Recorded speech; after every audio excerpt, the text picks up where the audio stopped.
Kajian Keluarga Sakinah Pimpinan Cabang Wonosobo. Sholawat serta salam semoga tetap tercurah kepada junjungan kita Nabi Muhammad Sallallahu Alaihi Wasallam. Semoga kita termasuk golongan dari hambanya yang mendapatkan syafaat beliau di yaumil akhir. Bapak-bapak serta ibu-ibu yang kami hormati, alhamdulillah pada kesempatan hari ini kita dipertemukan kembali dalam kajian Keluarga Sakinah. Dan sebelum kita mulai, perkenankan kami untuk membacakan susunan acara pada pagi hari ini. Yang pertama pembukaan, dilanjutkan pembacaan ayat suci Al-Quran. Yang ketiga acara inti yaitu tausiah yang akan disampaikan oleh Ustadz Teguh Ridwan. Yang keempat lain-lain, dan terakhir penutup.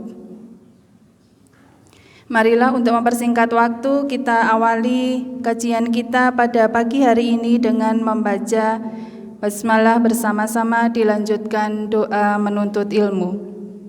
Bismillahirrahmanirrahim. Allahumma inni as'aluka ilman nafi'a wa rizqan thayyiba wa amalan mutaqabbala. Semoga apa yang akan kita jalankan pada pagi hari ini mendapatkan ridho dari Allah Subhanahu wa taala. Untuk selanjutnya pembacaan ayat suci Al-Qur'an yang akan dibawakan oleh Ananda Jinana Sania Muhammadi. Kepada Mbak Sani kami persilahkan.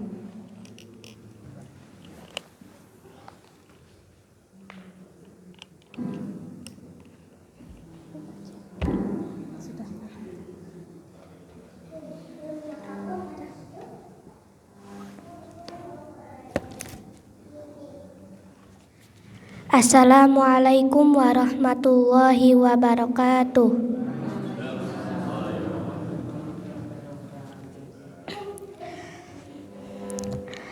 A'udzu billahi minasy syaithanir rajim. Bismillahirrahmanirrahim. Lam yakunil ladina kafaru min ahlil kitabi wal musyrikina mufakkina hatta ta'tiyahumul bayyinah. Rasulun minallahi yatlu suhufan mutahharah fiha kutubun qayyimah wa ma tafarraqal ladzina utul kitaba illa min ba'di ma ja'atuhumul bayyinah wa ma umiru illa liya'budullaha mukhlishina lahuddina hunafa'a wa yuqimus salata wa yu'tuz zakata wa dzalika dinul qayyimah. Innal ladzina kafaru min ahlil kitabi wal musyrikina fi nari jahannama khalidina fiha ulaika hum syarrul bariyah. Innal ladzina amanu wa amilus solihati ulaika hum khairul bariyah. Jazaa'uhum 'inda rabbihim jannatu 'adnin tajri min tahtihal anhar min tahtihal anharu khalidina fiha abada radiyallahu anhum wa radu an dzalika liman khasyiya rabbah. Sadaqallahul azim. Wassalamualaikum warahmatullahi wabarakatuh.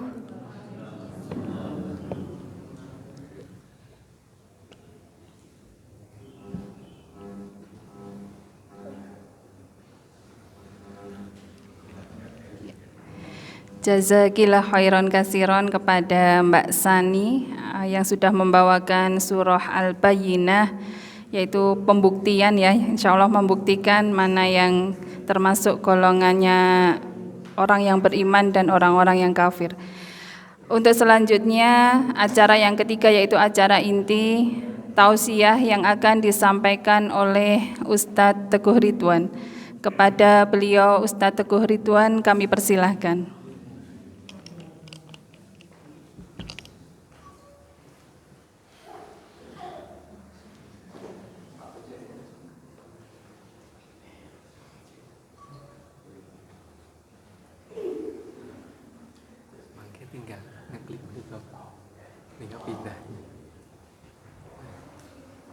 Sudah pindah, kalau mengembalikan itu dari awal. Nah, menikahnya Pak.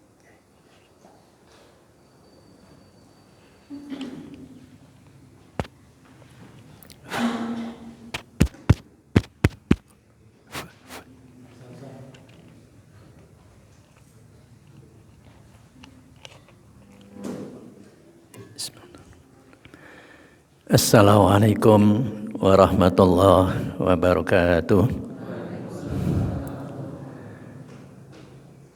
Alhamdulillahilladzi arsala rasulahu bil huda wa dinil haqq liyudhhirahu 'alad dini kullih wa kafa billahi syahida. Asyhadu an la ilaha illallah wahdahu la syarikalah wa asyhadu anna Muhammadan abduhu wa rasuluhu la nabiyya ba'dah. Allahumma salli wa sallim wa barik ala Muhammad wa ala alihi wa sahbihi wa man tabi'ahu bi ihsanin ila yaumil qiyamah. Qala Allah ta'ala fil Qur'anil Karim, a'udzu billahi minasyaitonir rajim. Ya ayyuhalladzina amanu taqullaha haqqa tuqatih wa la tamutunna illa wa antum muslimun. Wa qala wa kullil haqqu mir rabbikum faman syaa'a falyu'min wa man syaa'a falyakfur inna a'tadna lidh-dhalimina naran ahata bihim suratikuha. Amma ba'd. Bapak-bapak, ibu-ibu, hadirin rahimakumullah. Alhamdulillah kita bersyukur kepada Allah Subhanahu wa taala di pagi hari yang cerah ini. Allah memberikan taufik dan hidayah kepada kita semuanya, kesempatan dan kesehatan kepada kita semuanya, sehingga kita bisa berjalan dengan ringan kaki dan lega hati di tempat yang sangat mulia ini, di Masjid Fatimah Zahra. Semoga apa yang kita lakukan mulai perjalanan kita dari rumah sampai ke sini dan usai acara nanti menjadi aset kita bersama-sama yang bermanfaat, berguna pada yaumul qiyamah, insya Allah. Bapak Ibu yang saya hormati,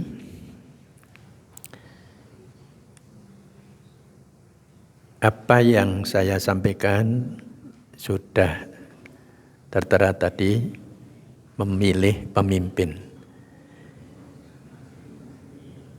Sesungguhnya apa yang saya sampaikan ini masuk kepada level kepemimpinan dalam hal apa saja. Karena biasanya di Mafazah ini kajiannya adalah keluarga sakinah, maka apa yang saya sampaikan nanti tidak hanya untuk kepemimpinan negara, atau katakanlah pemimpin yang lebih khusus presiden. Karena ketika berbicara tentang memilih pemimpin banyak terkesan iki mesti pilpres, betul? Padahal nun jauh tidak hanya ke situ arahnya, bahkan rumah tangga pun kan dipimpin oleh seorang pemimpin, yaitu kepala rumah tangga atau pemimpin keluarga. Nun jauh. Jadi kepala tidak hanya kepala negara saja, tapi juga kepala rumah tangga jadi pemimpin, dan itu tugas dari Allah Subhanahu wa taala. Oleh karenanya, Bapak Ibu yang saya hormati, mudah-mudahan kita bisa memahamankan bahwa memang Al-Quran ini satu petunjuk yang kamil dan syamil, sempurna dan menyeluruh, yang dengannya maka ditatalah semua sistem kehidupan kita, baik pria maupun wanita, ke dalam satu bingkai yang disebut Shiratal Mustaqim, jalan lurus menuju kepada mardhatillah, yang mudah-mudahan termasuk kajian pada pagi hari ini kita akan sampai ke sana. Karena di dalam pertemuan ini ada dua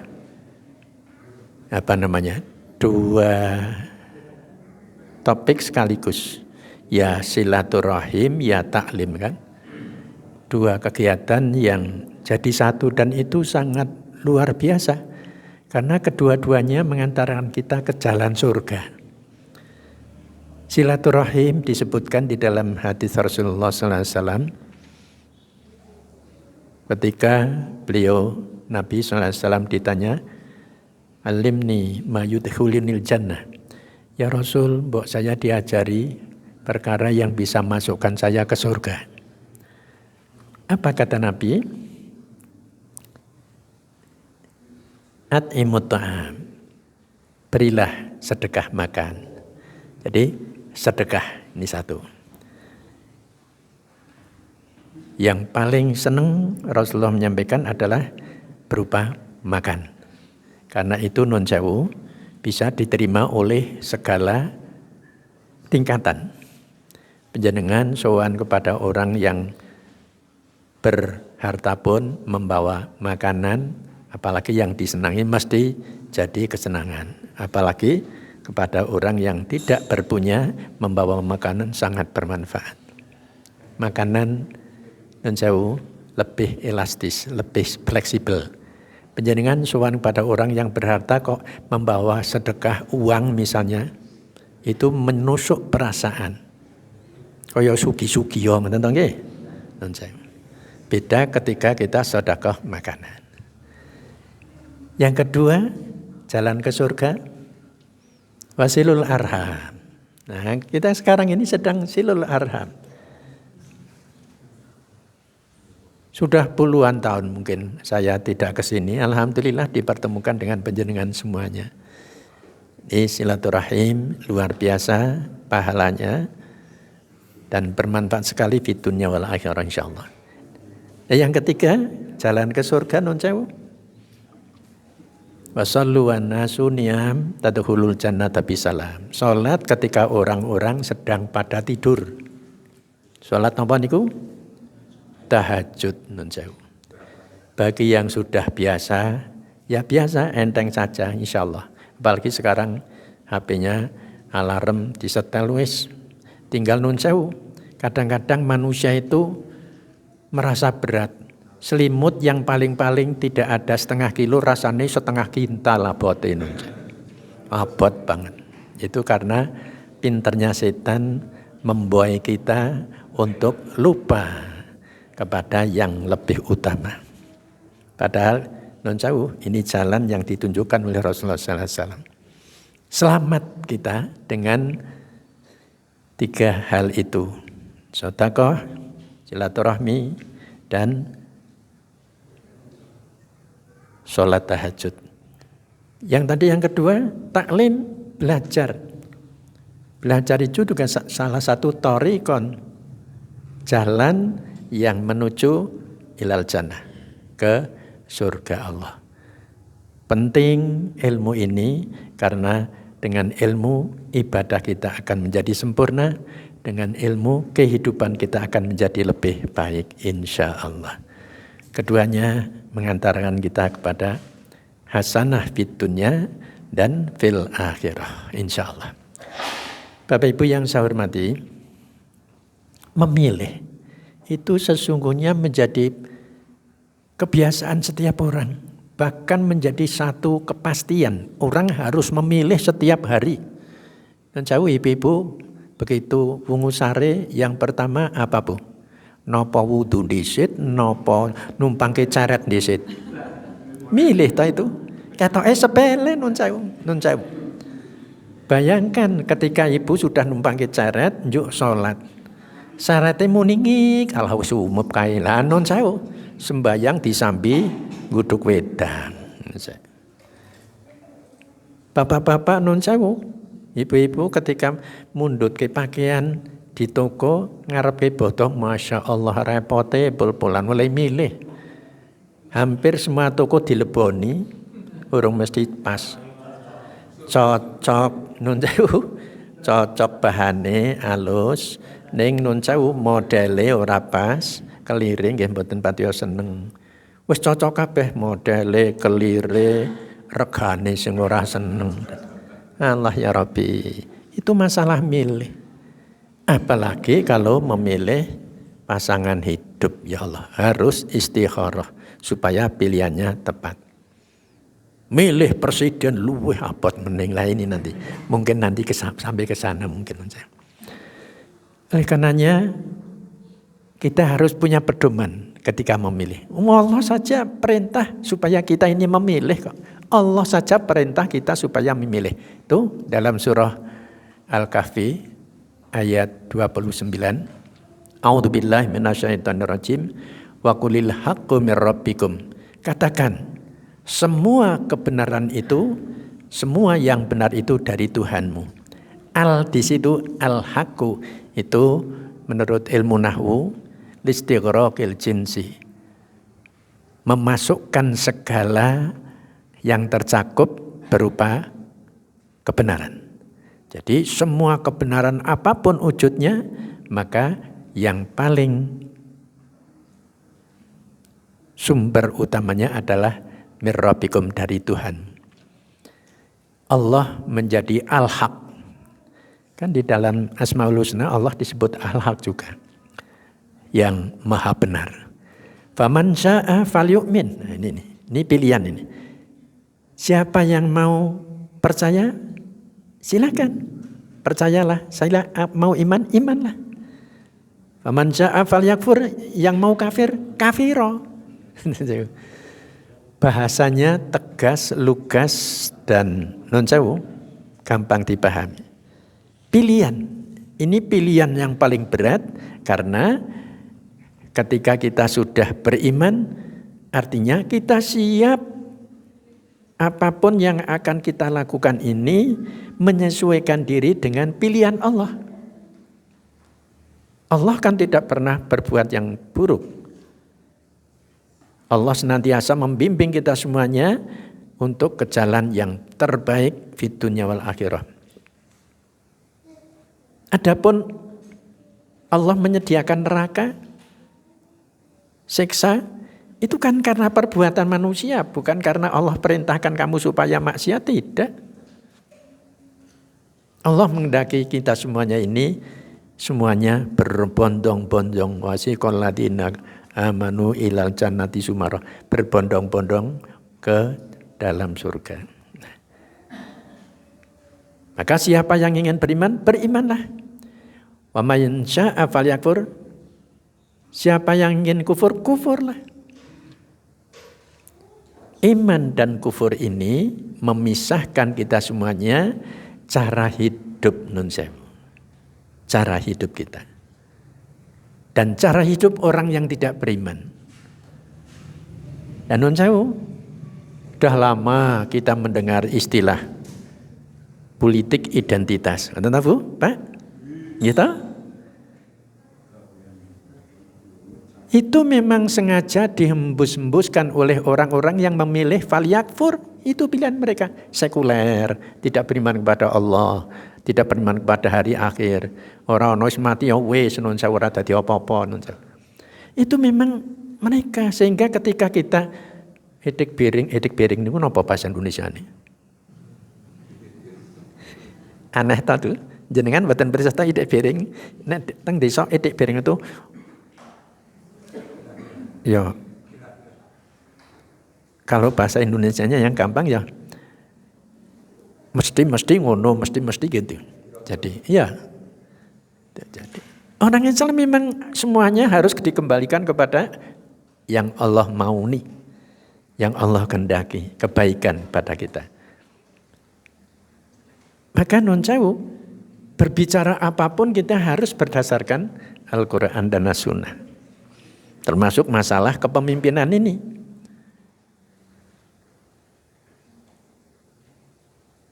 Apalagi yang menyangkut masalah non sewu, kepemimpinan top di suatu negara. Presiden misalnya. Kenapa? Karena ada buntutnya. Akibat pilihan itu, akibatnya ada. Inna adana lidzalimina naron ahata suratikuha. Ahata bihim suratikuha. Allah sudah sediakan pilihan yang salah, pilihan yang sesuai dengan faham kekufuran, maka nerakalah yang akan ditempati. Yang ketika di terusan ayat itu, ketika penduduk neraka minta air minum, maka diberilah air minum yang sangat lezat, yaswil wujuh, yang menghanguskan muka mereka. Nikmat banget itu rasanya nggih. Begitu langsung kobong kabeh raine non sewu. Non sewu. Sepanas-panasnya air di dunia, nek kenang niku kobong mboten? Mboten to? Paling mlonyoh to? Teng niku mboten. Menghanguskan kulit non sewu. Itu dahsyatnya. Ini apa? Salah memilih, salah pilih.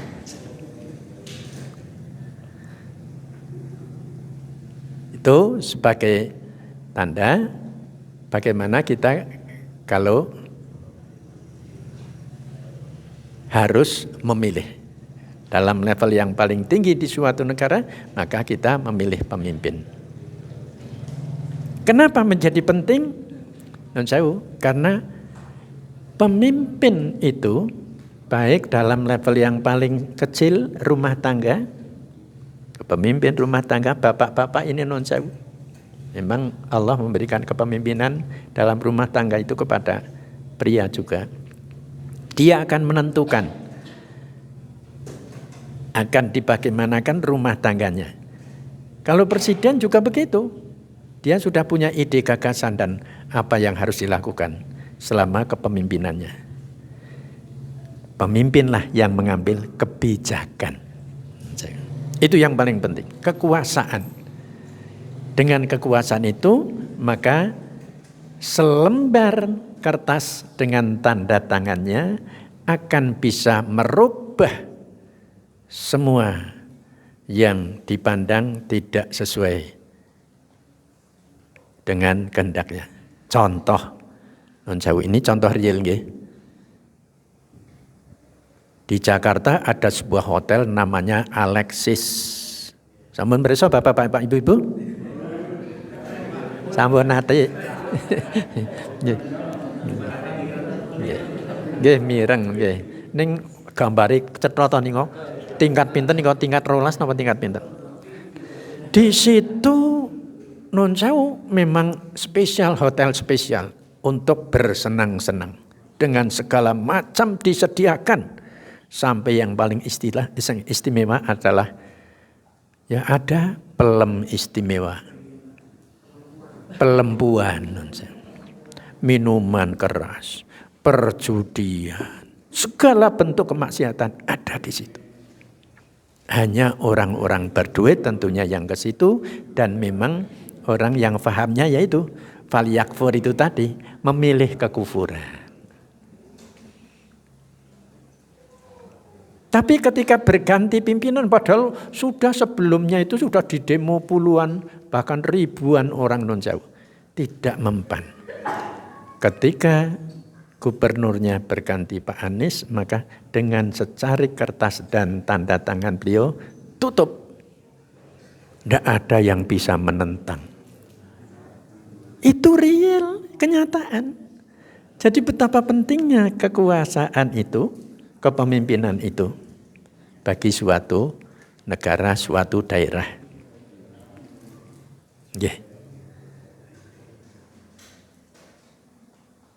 Bapak Ibu yang saya hormati, satu itu. Yang kedua, yang namanya pemimpin kan memang jadi napa istilahnya? Idola. Ditiru nun sewu. Role model cara istilah Moncari nun sewu.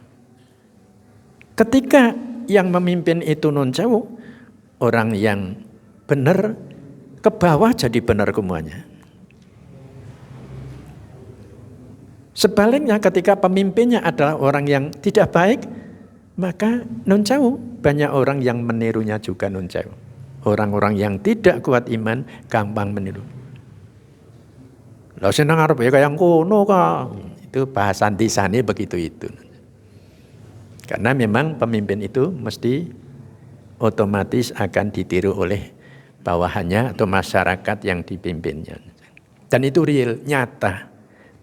Perilaku masyarakat tergantung perilaku pimpinannya. Ketika di masyarakat ini gampang sekali bertarung, gampang nuncawu rapiro-piro bacok, rapiro-piro tarung nuncawu. Itu karena nuncawu memang pola kepemimpinannya tidak tegas kepada siapa yang benar dan siapa yang salah. Kadang-kadang yang dibela justru malah yang salah nuncawu. Real contohnya pirang-pirang nun sewu.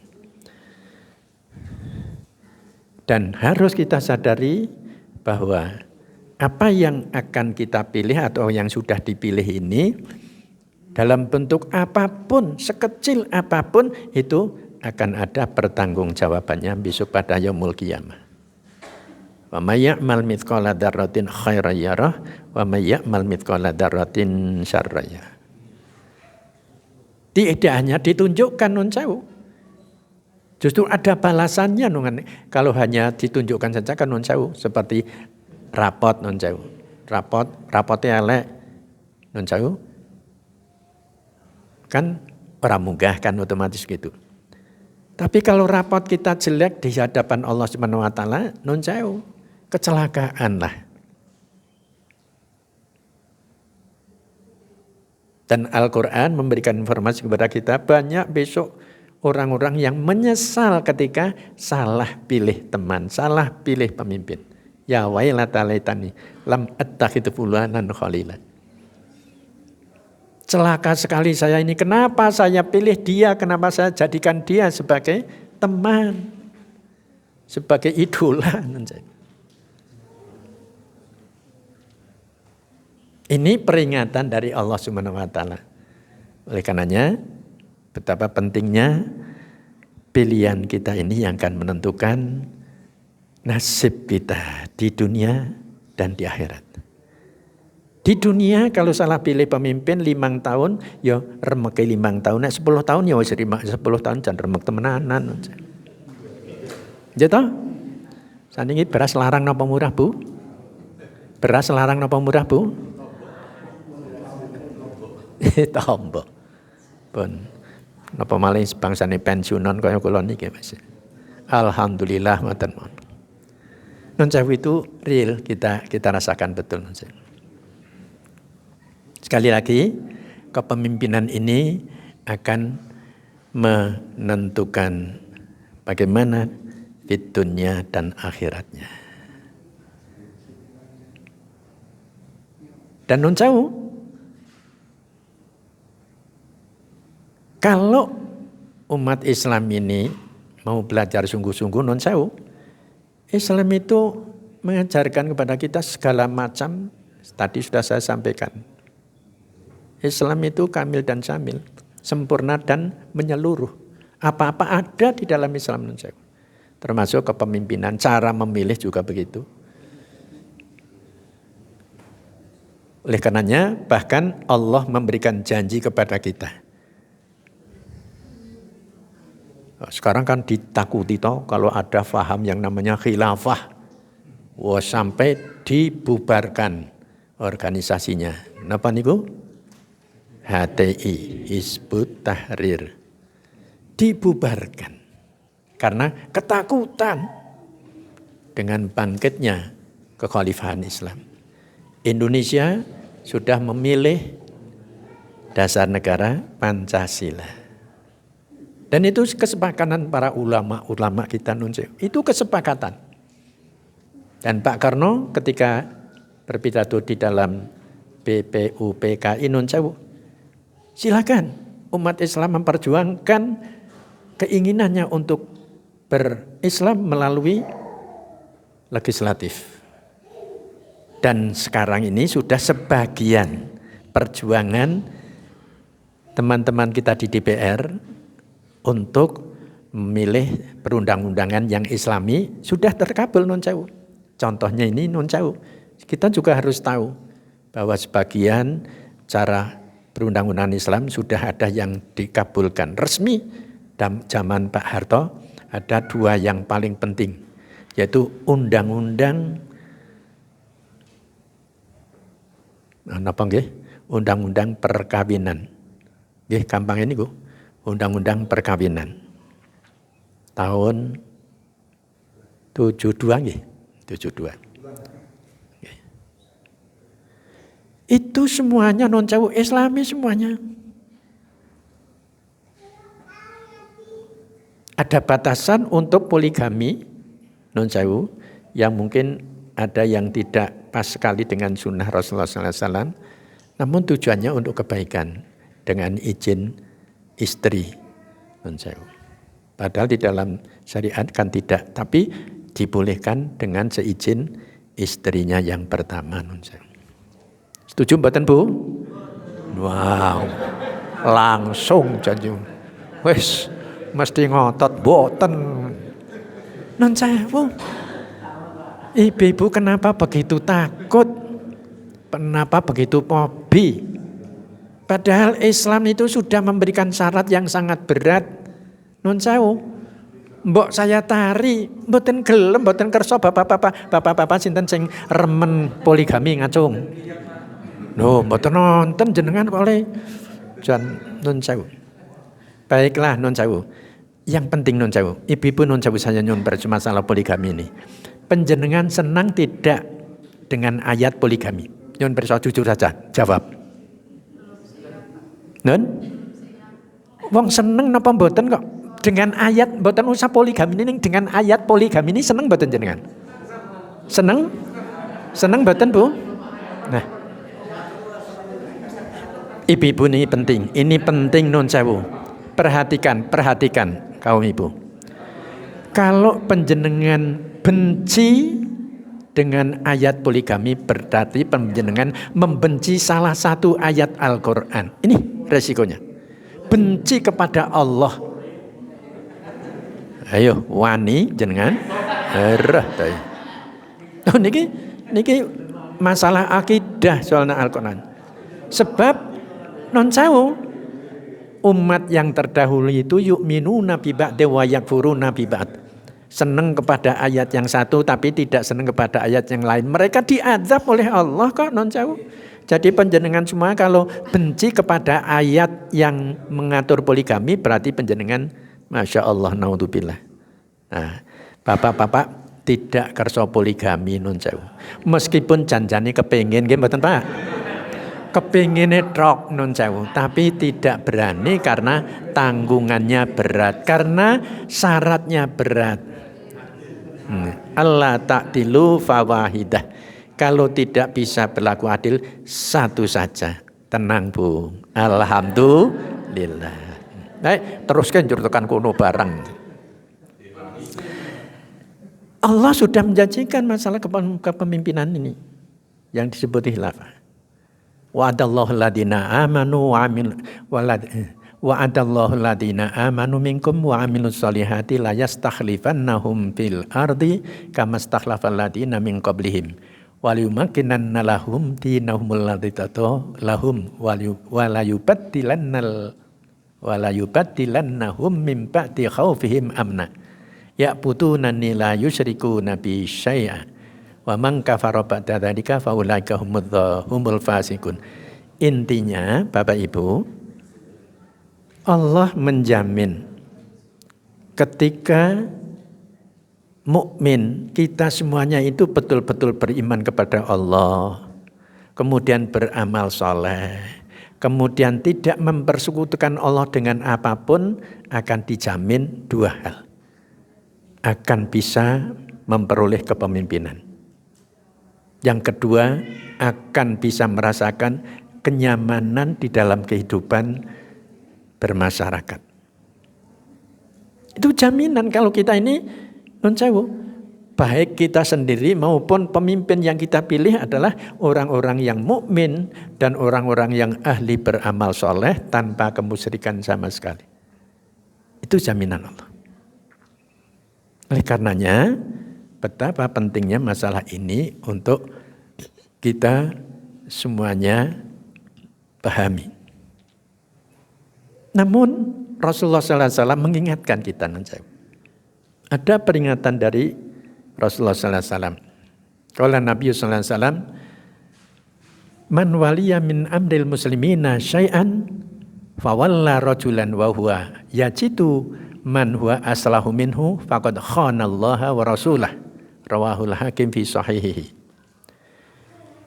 Barang siapa mengangkat seseorang untuk mengurus urusan kaum muslimin, lalu dia menyerahkan kepemimpinan kepada seseorang, padahal dia masih menemukan orang yang lebih soleh daripadanya, maka ia mengkhianati Allah dan Rasulnya. Naudzubillah. Berat sekali. Ini yang perlu saya terangkan, Bapak Ibu. Kandungan hadis ini adalah memilih pemimpin yang soleh ini harus wajib. Hukumnya wajib. Wajib kita ini ketika memilih pemimpin harus memilih soleh.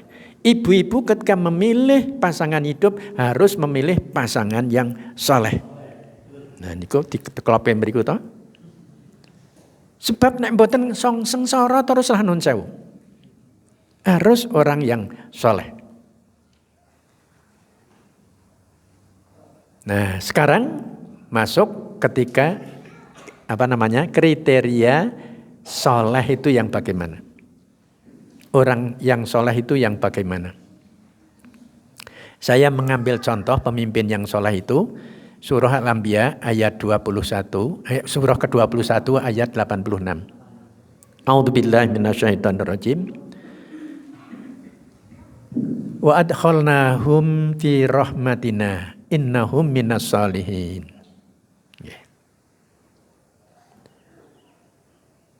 Ini di dalam surah Al-Anbiya, surah yang menceritakan para nabi dan para rasul. Ayat-ayat sebelumnya mengkisahkan bagaimana perjuangan beliau, bagaimana kekuatan iman dan banyaknya amal soleh yang dilakukan oleh para nabi dan rasul.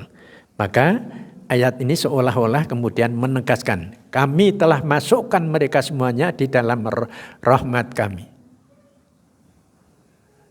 Allah sudah merahmati orang-orang yang beriman dan beramal soleh. Wabil khusus para nabi dan rasul memang orang-orang yang luar biasa dalam masalah ini. Innahum minas shalihin, karena mereka semuanya sungguh termasuk orang-orang yang soleh. Orang-orang yang soleh titik beratnya adalah imannya kuat dan beramal soleh. Kita kenal bahwa di antara kesolehan mereka adalah memiliki sifat sidik, amanah, tabligh, fatonah. Dan ini non jauh. Bukan hanya menjadi sifat para nabi dan para rasul, tapi harus menjadi sifat orang-orang yang soleh dan solihat.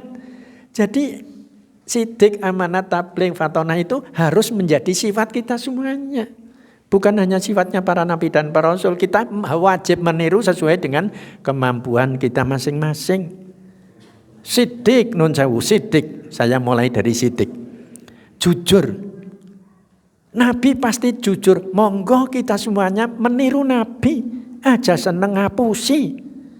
Harus jujur. Dan Rasulullah menekankan betul masalah ini. Alaikum bisidqi katanya. Kalian wajib berbuat jujur. Berbuat benar. Fa inna sidqa yahdi ilal bir. Karena kejujuran itu akan mengantarkan kalian melakukan kebaikan-kebaikan. Wal birru yahdi ilal jannah. Dan kebaikan itulah, amal soleh itulah yang akan membukakan kalian jalan ke surga. Jujur, amal soleh, surga. Rutenya seperti itu. Nun sewu. Kenapa wajib jujur ini? Karena itu yang akan membuka kita semuanya pintu-pintu kebaikan, al-birru. Seorang suami warosa tekan presiden lah non sewu. Seorang suami yang jujur non sewu itu non sewu akan membuat ketenangan seisi rumah tangga. Istrinya wabil khusus. Anak-anaknya. Nanti non sewu anak-anaknya mesti tiru bapaknya mesti. Tapi kalau bapaknya depos aja kaget nek. Anaknya dadi kempus. Tenan itu non sewu, betul itu non sewu.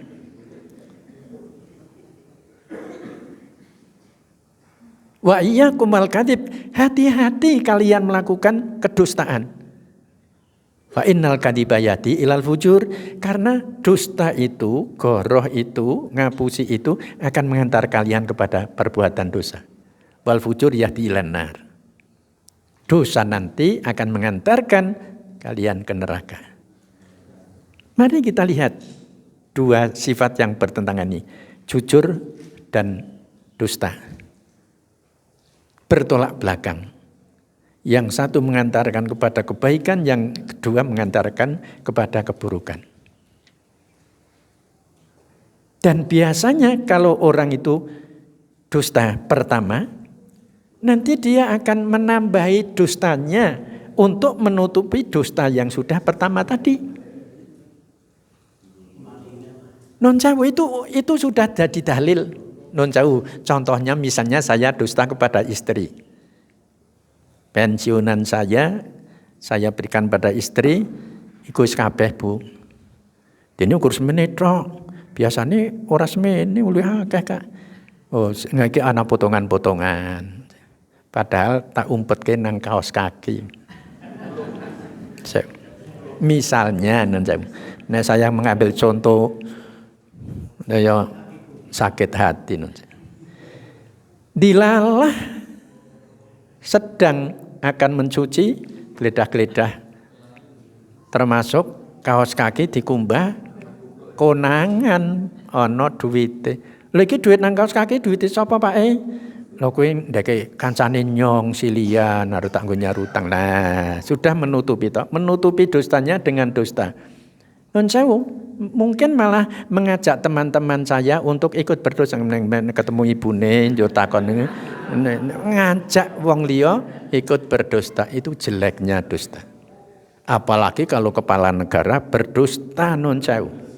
Wah, Masya Allah, yang menderita itu rakyatnya. Itu pasti non sewu. Oleh karenanya sidik itu menjadi non sewu, jalan pertama untuk menuju kepada kebaikan. Dan di dalam Al-Quran ditegaskan di dalam surah At-Taubah ayat 95 atau berapa nanti. Bunyinya begini, a'udzubillahi minasyaitonir rajim. Tidak saya tulis itu di sini. Ya ayyuhalladzina amanu taqullaha wa kunu ma'as-shadiqin. Wahai orang-orang yang beriman, bertakwalah kalian semuanya kepada Allah dan usahakan kalian terus bersama-sama orang-orang yang jujur. Jadi kita harus suka kepada grup kejujuran non sewu. Ya, memang orang jujur mesti senengnya bergaul dengan orang yang jujur. Orang yang seneng dusta pas nek karo sing seneng bohong. Pancen pasangane seperti itu biasanya di dunia. Wong tukang bohong bareng karo wong sing jujur rasane risih. Loh, semuji-suci temen. Kaya ora tau ngapusi nun sewu. Ndak kerasan. Sama dengan orang yang jujur kok nempel nanggon wong sing ahli bohong. Rasane aduh kaya ngene jan remek ya. Nek ketularan payah iki nun sewu. Itu Allah memang sudah membedakan. Maka dalam surah Al-Maidah ayat 100 ditegaskan, la yastawil khabith wat thayyib. Tidak sama yang baik dengan yang buruk, betul-betul. Tidak sama. Walau a'jabaka kathratul khabith, walaupun kamu lebih tertarik, lebih cenderung kepada yang buruk-buruk. Fattakullah ya ulil albab la'allakum tuflihun. Oleh karena itu wahai orang-orang yang berpikir cerdas, takutlah kepada Allah agar kalian mendapatkan keberuntungan. Kita diingatkan, jangan bercampur dengan orang-orang yang suka khabith. Jadi non sewu, kenapa ayat Al-Maidah 100 ini mendahulukan al-khabith? Ternyata mayoritas menungso itu cenderung kepada al-khabith yang buruk-buruk non sewu. Yang thayyib kurang disukai. Oleh karenanya non sewu, sing ngaji ya hanya yang suka thayyib-thayyib. Tapi yang suka yang khabith ya ayat-ayatan dilalah. Ana baik alasane ora milu ngaji. Abot rasane kalau akan berangkat ngaji. Tapi non sewu, kalau dikabari ki nang kono ana lenggeran, wah ngiduk bae. Dikabari ada lenggeran ngiduk mawon. Ngiduk niku bahasa Indonesia ini napa? Semprintil non sewu. Kakinya enteng untuk datang ke tempat-tempat maksiat. Ditenane gitu saja lah al-khabith. Maka kita peringatkan oleh Allah supaya kita jangan cenderung kepada al-khabith, tapi cenderunglah kepada at-thayyib. Kejujuran at-thayyib, al-bir. Nah, yang kedua, ciri orang soleh itu adalah amanah. Amanah itu apa? Melaksanakan apa yang sudah diberikan orang lain kepada dia untuk dilaksanakan. Itu namanya amanah. Jadi kalau kita sudah punya janji, yuk bismillah. Itu harus dilaksanakan. Amanah yang paling berat adalah agama ini. Dengan iman maka kita harus melaksanakan semua ajaran Allah sesuai dengan kemampuan masing-masing. Yang penting seberapa kita usaha di dalam melaksanakannya walaupun tidak mendapatkan hasil yang sempurna, tidak masalah. Yang jelas bagaimana proses kita berusaha untuk melakukannya. Meskipun hasilnya belum bisa maksimal. Non sewu. Pemimpin bapak di rumah, gubernur di gubernurannya, wilayahnya, apalagi presiden di negaranya, harus orang yang amanah. Di samping jujur harus amanah. Melaksanakan apa yang sudah dijanjikan dan sudah diprogramkan selama masa jabatannya. Monggo kita non sewu penjenengan semuanya ke ahli IT semuanya. Gampang untuk anak-anak muda sekarang ini untuk menggerut, menilik rekam jejak masing-masing calon presiden. Pak Anies bagaimana, Pak Ganjar Pranowo bagaimana, Pak Prabowo bagaimana, rekam jejak apa yang sudah dilakukan, semuanya penjenengan bisa akses itu. Siapa yang jujur, siapa yang kerep dusta, siapa yang amanah, siapa yang tidak. Monggo non sewu, penjenengan gampang sekali itu sekarang.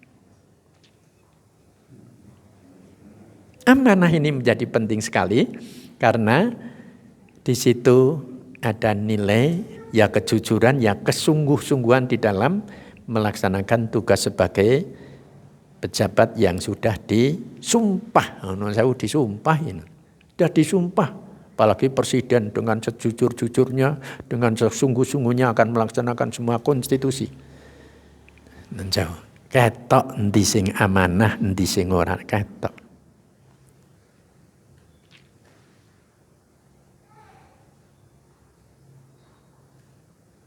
Yang ketiga, tabligh transparan. Meskipun tidak semuanya harus diobral, dibuka ke publik, tidak. Hal-hal yang harus dirahasiakan, apalagi rahasia negara, ya harus dirahasiakan. Tapi secara umum, hal-hal yang menyangkut kepentingan publik, dia terbuka. Itu orang yang transparan namanya. Subhanallah, begitu detailnya agama mengatur kita semuanya ketika kita menjadi pemimpin dalam segala levelnya. Termasuk non sewu, kepala rumah tangga pun non sewu. Harus di samping amanah ya terbuka non sewu. Gajine piro non sewu. Klaper gaji ibu, gajiku. Tuh non sewu. Mpun dereng Bu. Garwa panjenengan pun ngoten dereng. Non? Nggih pun. Wedi arep jawab niku wedi. Ya sisa. Nggih, itu contoh yang real. Fatonah cerdas artinya punya kemampuan berpikir bagaimana ide-idenya untuk memperbaiki kondisi yang buruk. Gagasan-gagasan baru yang bisa membuat terobosan-terobosan untuk mencapai keadilan, ketentraman, kemakmuran merata kepada lapisan masyarakat sesuai dengan jobnya masing-masing. Sing penghasilannya cilik bisa meningkat walaupun tidak mungkin akan bisa sama dengan yang memang penghasilannya besar. Sama-sama lebih meningkatnya. Modalnya cilik ya cilik hasilnya. Itu namanya keadilan. Itu ciri-ciri kesolehan itu di situ. Sidik, amanah, tabligh, fatonah. Kita lihat di dalam surah Al-Kahfi ayat 110 lebih simpel. Orang soleh itu adalah orang yang tidak mempersekutukan Allah sama sekali. Di samping dia melakukan amal soleh hanya untuk mendapatkan ridha Allah. Karena ingin bertemu liqa Rabbih. Kemudian dia berbuat kebaikan maksimal karena ingin selamat dunia dan akhirat. Standarnya hampir sama dengan yang di atas.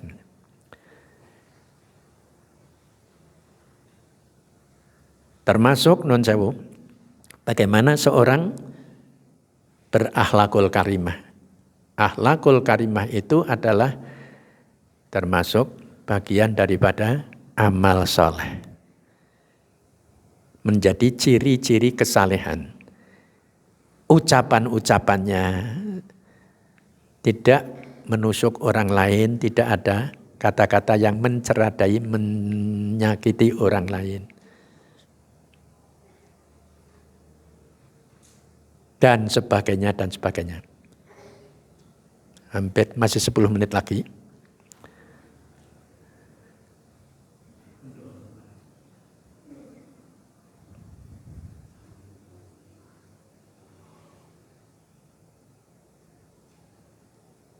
Kemudian dalam hadis disebutkan nun sewu, Rasulullah SAW mengingatkan kita semuanya,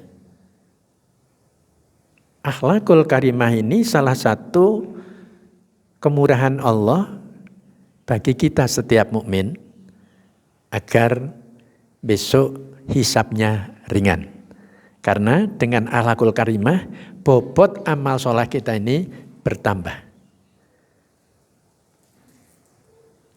Akhlakul karimah ini merupakan ibadah yaumiyah, penampilan keseharian yang apa adanya yang dilakukan dengan jujur, sidik, amanah, tabligh, fatonah. Itu ternyata bobot amaliyahnya menambah beratnya amal soleh yang sudah kita lakukan, baik dari sisi sholatnya, dari sisi sodakohnya. Nah dipikir nun sewu, ibu-ibu, bapak-bapak, pernahkah kita ini sholat mesti khusyuk? Nanti mboten bapak ibu. Angel banget dong sulit sekali. Harap sholat khusyuk saja masih sulit. Jadi kira-kira berapa nilai sholat kita kalau dinilai dengan angka? Rata-rata mungkin 50 mungkin. Jarang yang mendapatkan 70 nilainya. Itu saya merasakan kok non sewu. Paling dhuwur mungkin ya swidak malah kalau saya ini non sewu. Lah kok kepingin swarga ndongane mesti ya Allah, kula mugi-mugi panjenengan lebetaken dateng swarga. Sembayange ora beres mon swarga terus yang dicalon. Tapi dengan akhlakul karimah kita tertutup. Sholat kekurangan-kekurangan kita itu tertutup karena akhlakul karimah. Oleh karena itu, monggo kita bersama-sama menghiasi diri dengan ucapan, sikap, gestur yang dilihat oleh orang. Orang kan nun jauh, pertama melihat kita kan gestur kita. Kita ketemu, kemudian bibir kita sudah dipanteng saja ngiwonengen dengan tulus, senyum yang manis, kita sudah ketemu dengan orang yang menyenangkan. Rasulullah itu termasuk orang-orang yang wajhun malihun.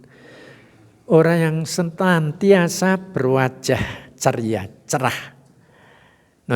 Karena apa? Karena hatinya memang bersih, karena senang bergaul dengan siapa saja. Menyenangkan setiap orang yang ketemu dengan beliau. Bahkan orang yang bertemu dengan beliau, apalagi sudah mengenal ucapan-ucapannya, ajaran-ajarannya, dia akan kangen sekali. Rindu kalau tidak cepat bertemu. Karena akhlakul karimahnya.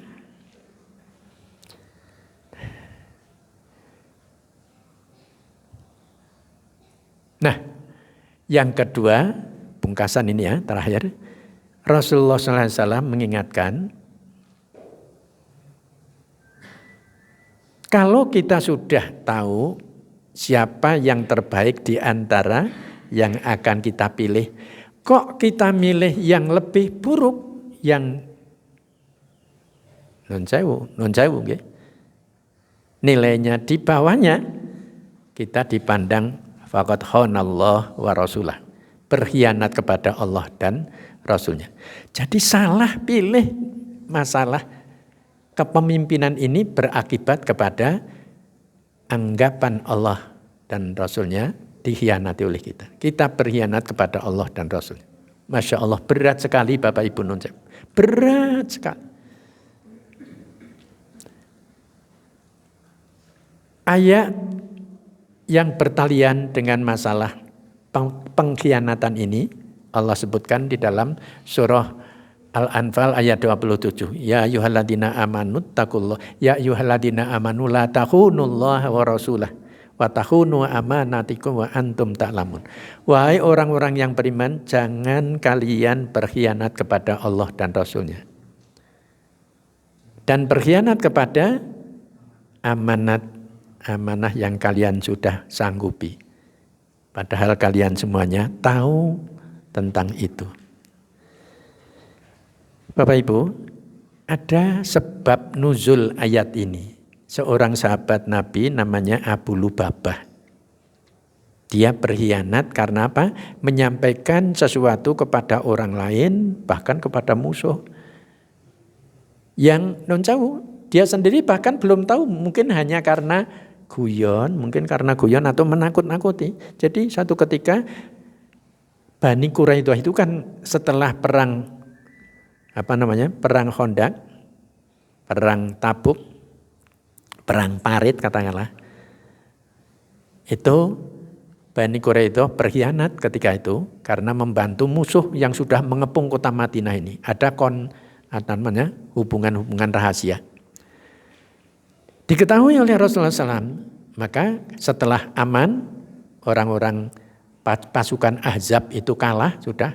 Yang mengalahkan ya Allah dengan bencana apa? Angin, puting beliung, hujan yang deras sekali sehingga semuanya hancur, semua tindak. Sehingga semua pasukan Al-Ahzab itu pasukan koalisi orang Mekah, orang-orang kafir, sekitarnya pokoknya suku-suku Arab yang ada di sekitar Makkah itu bergabung menjadi perang Ahzab namanya. Kalah, Allah yang mengalahkan. Maka Bani Quraidah ini akan diadili oleh Rasulullah. Bahkan yang diperintah untuk mengeksekusi adalah Sa'ad bin Mu'az kalau tidak salah. Tapi yang diutus untuk menemui pemimpin Khaybar ini, Bani Quraidah ini adalah Abu Lubabah tadi. Suatu Quraidah ini sanes Khaybar sanes. Ketika dia menemui pemimpin suku Quraidah ini, ditanya, apa kira-kira yang akan Muhammad putuskan kepada kami semuanya ini? Abu Lubabah mungkin hanya guyon atau mungkin memang sengaja, tidak tahu, tidak dijelaskan. Dia hanya mengisyaratkan, kira-kira apa nih Pak? Pateni toh, beleh toh. Akhirnya Rasulullah tahu. Rasulullah marah. Saking sedihnya beliau menghukum dia, Abu Lubabah menghukum dirinya. Diuger awake nang saka masjid sampai seminggu, sampai semaput karena ingin bertaubat. Sampai semaput. Rasulullah tahu dia semaput, kemudian disirami, siram banyu. Setelah siuman, dah lepaskan. Dia tidak mau sebelum Rasulullah menyuruh dan mengampuni dia. Akhirnya diampuni oleh Rasulullah SAW, dilepaslah. Itu karena beratnya yang namanya khianat. Dan biasanya dalam satu kasus ketika terjadi huru hara orang yang mengkhianat, ya putusannya yaitu eksekusi mati atau penjara seumur hidup. Memang begitu, berat hukumannya. Di dunia saja begitu, apalagi nanti di akhirat. Oleh karenanya nun sewu, hati-hati Bapak Ibu, besok 24 kita akan menentukan pilihan. Monggo, setelah saya sampaikan secara ringkas, ciri-ciri kesolehan, padahal kita dipandang berkhianat ketika memilih hanya orang yang disenangi. Bukan orang yang lebih soleh, tapi orang yang disenangi. Aku senangi kaya, monggo silahkan panjenengan pilih. Menurut panjenengan, di antara Pak Anies, Pak Prabowo, dan Pak Ganjar, mana yang soleh silahkan dipilih. Non, sinten? Nah, monggo, itu pilihan panjenengan. Nggih. Pun tong cetampun. Insyaallah minimal kita hisapnya enteng. Nencayu, hisap kita kalau pilihannya benar, walaupun tidak jadi, rapopo. Saya itu setiap pilihan presiden milih, ora tahu dadi pilihan. Bapak-bapak nencayu, ya yang sudah bola-bali milih. Bola-bali milih, ora tahu dadi sing tak pilih. Ya karena takutnya ini. Sing tak pilih sing paling baik. Yang lalu kan Pak Prabowo hanya dengan Pak Jokowi. Saya milih Pak Prabowo, saya nilai lebih baik ini daripada yang sudah merintah ora beres. Ora dadi uga. Ternyata al-khabith lebih disenangi oleh masyarakat daripada at-thayyib. Betul? Nyata toh? Itu bukti bahwa al-khabith lebih disenangi, lebih menarik, lebih menduit daripada yang thayyib. Yang thayyib ini tidak ada duitnya. Balang pasang baliu mawon mboten saken, ora pasang dhewek kok nun sewu. Mudah-mudahan Allah mengabulkan kegiatan ini. Kurang lebihnya ada pertanyaan? Mboten nonton alhamdulillah, bro mudeng bro ora masa bodoh lah. Saya kira itu saja Bapak Ibu yang saya hormati. Mudah-mudahan ada manfaatnya. Astaghfirullahaladzim li wa lakum innahu al-ghafurur rahim. Assalamualaikum warahmatullahi wabarakatuh.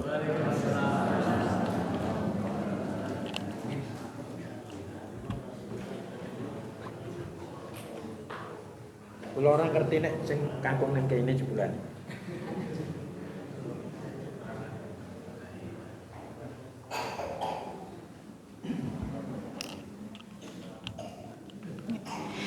Jazakallahu khairan kasiran kepada Ustadz Teguh Ridwan yang telah menyampaikan tausiah pada pagi hari ini. Dan untuk selanjutnya, sebelum kami tutup, ada informasi bahwa setelah kajian ini dibuka beberapa konsultasi gratis. Ya, ada banyak konsultasi. Yang pertama, konsultasi bisnis, konsultasi usaha, kemudian manajemen keuangan. Nah, ini juga ada konsultasi yang pengen lunas hutang, insya Allah disediakan di sini. Kemudian konsultasi terkait keluarga. Dan ini mungkin yang ditunggu-tunggu juga, konsultasi tentang ru'yah, ya. Jadi yang mempunyai gangguan-gangguan baik yang terlihat maupun yang tidak terlihat, silakan konsultasi di sini. Dan yang terakhir ini konsultasi tentang cek bacaan Al-Quran. Ini dikhususkan kepada Bapak Ibu yang ingin memperbaiki bacaan Al-Quran, bisa cek di sini. Insya Allah hari ini sudah hadir pakar-pakar yang akan mendampingi panjenengan semua. Ini informasi yang nanti mau konsultasi, silahkan untuk tetap tinggal di ruangan ini. Kemudian nanti akan kami fasilitasi lebih lanjut. Bapak Ibu yang kami hormati, dengan berakhirnya tausiah pada pagi hari ini, mari kita tutup kajian kita dengan membaca hamdalah, dilanjutkan dengan doa penutup majelis. Alhamdulillahirabbil alamin, subhanakallahumma wa bihamdika, asyhadu an la ilaha illa anta, astaghfiruka wa atubu ilaik. Jazakumullah khairan kasiran atas kehadirannya, dan insya Allah kita berjumpa lagi di Ahad pekan depan. Jangan lupa untuk memilih pemimpin yang tepat, insya Allah. Wassalamualaikum warahmatullahi wabarakatuh.